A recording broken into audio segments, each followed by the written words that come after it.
বন্ধুরা, তোমরা কেমন আছো? আশা করি তোমরা ভালো আছো, আমিও ভালো আছি। আজ আমি বাটা বাটা মাছের বাটা মাছের তেল ঝাল করব।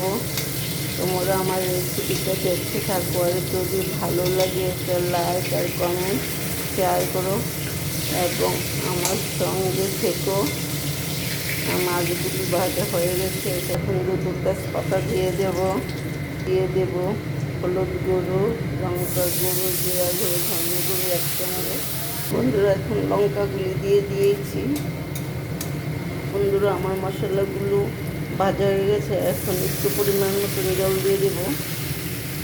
স্বাদ মতো নুন দিয়ে দিয়েছি, এখন মাছগুলি দিয়ে দেবো। এখন একটু এলাচি দারচিনি গুঁড়া দিয়ে দেব। হ্যালো বন্ধুরা, আমার বাটা মাছের তেল ঝাল হয়ে গেছে। তোমাদের যদি ভালো লাগে বেশি বেশি করে লাইক কমেন্ট শেয়ার করো এবং আমাদেরকে সাপোর্ট করো।